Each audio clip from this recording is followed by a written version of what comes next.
Hi, this is Alex from Groovy Entertainment. Today we got another book on record to play for you. Today's book is Superman, Alien Creatures from 1978. So let's get started.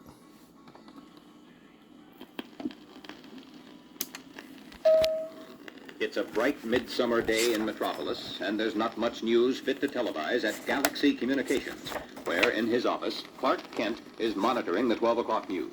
And sunny at 12 noon in downtown Metropolis. It's 92 degrees and getting hotter.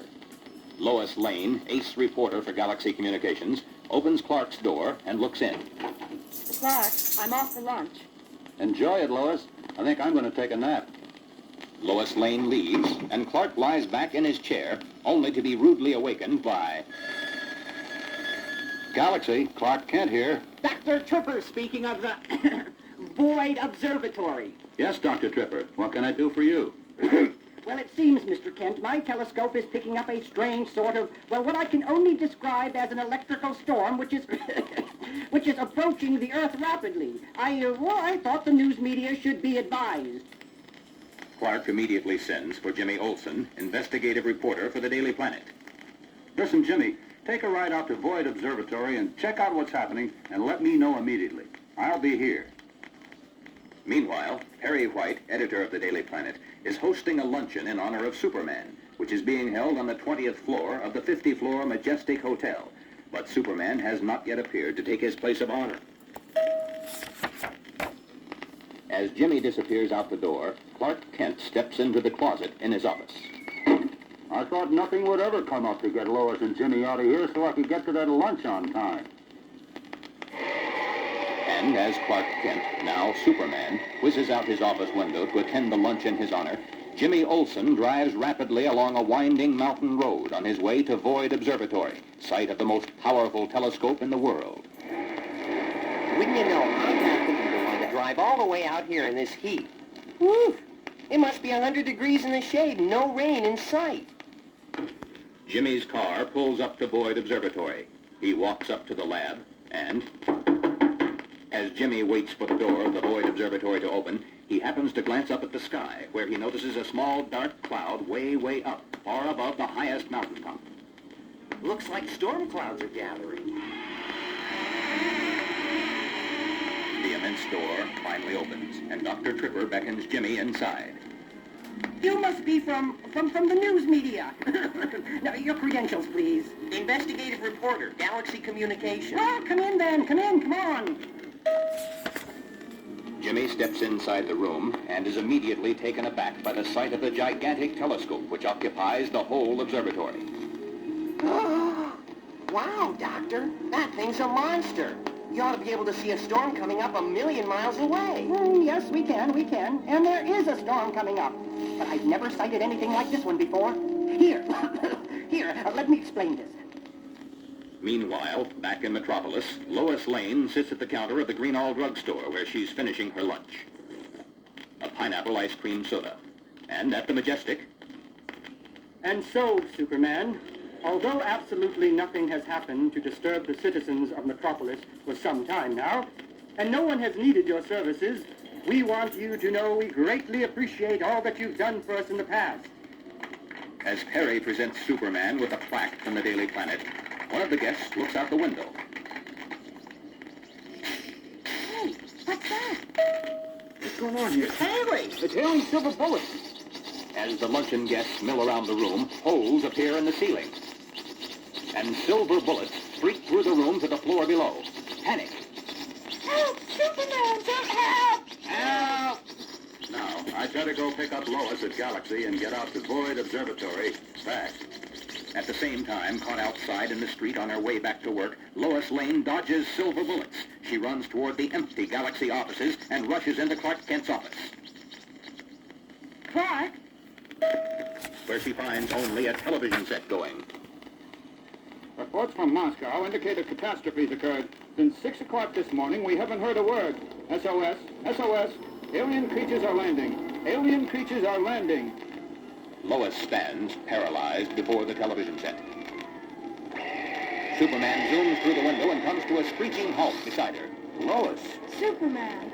What is it? What's happening? I don't know, Lois, but I have a hunch that Boyd Observatory is the place to find out. Let's go. But Superman, where's Clark? I left him right here at his desk. We'll have to look for Clark later. No time now. And Superman and Lois are on their way to the observatory, where... So you see, Jimmy, we have been in constant radio communication with particles of what seemed to be an electrical storm. But we have had no way of interpreting the signals we've been receiving. Now, our next step... Wait a minute, Dr. Tripper. Look, it's raining silver bullets.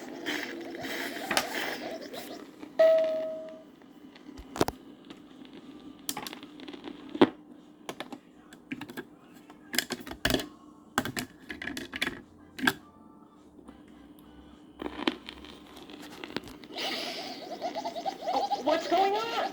They seem to be evaporating everything in their path. Oh, good grief.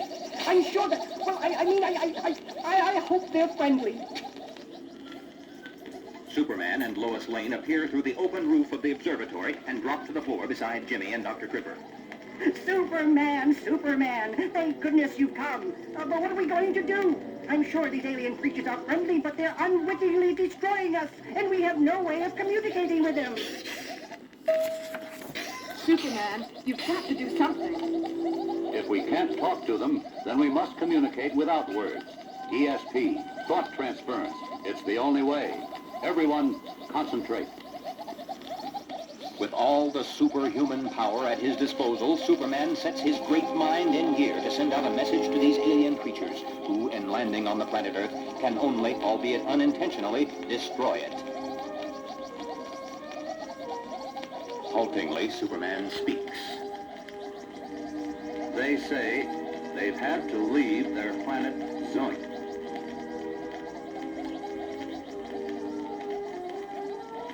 Because it has become uninhabitable.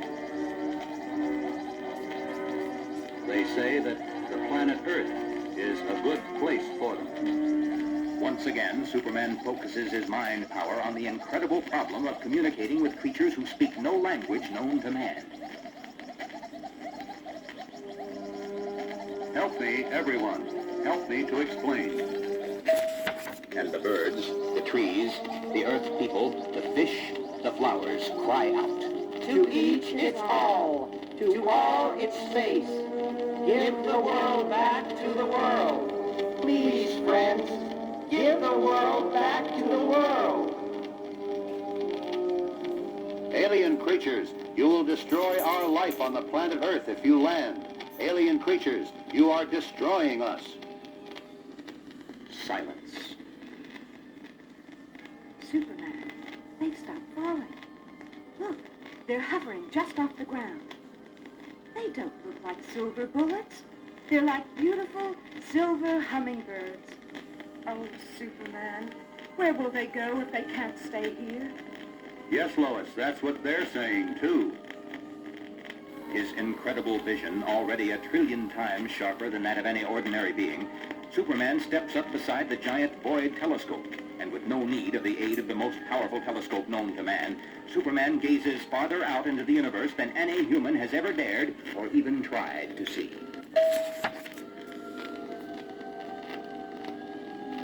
Yes. Aha. There it is. A planet in the exact same orbital relationship to its sun as Zoink and the Earth are to their suns, but in an entirely different solar system, of course, from ours and theirs. Our radio waves have confused these little creatures and thrown them off their course. Once again, Superman concentrates. Like a laser, his mind beams the exact course they must take to the silver creatures who wait shivering just a foot above the Earth's surface. Then, like a plague of locusts, the alien creatures rise up into the sky, up until they become once again a tiny, tiny dark cloud above the highest mountaintop, and then, finally, can be seen no more. You did it, Superman. You saved us. And you saved them, too. Once again, we have you to thank, Superman, for saving the world from total destruction. Oh, my goodness. Clark, we've got to get back to Metropolis and find him. All right, Lois. You drive back with Jimmy. I'll scout around and see if I can catch sight of him. Back at Galaxy Communications a few hours later. Clark, thank goodness you're all right. I was so worried.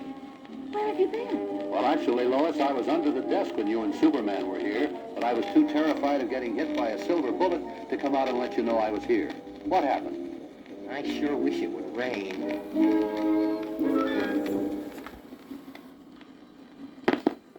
So that was Superman, Alien Creatures from 1978. So if you like, subscribe, share, and comment, have a groovy day. And our next book will be Superman, the Man from Krypton.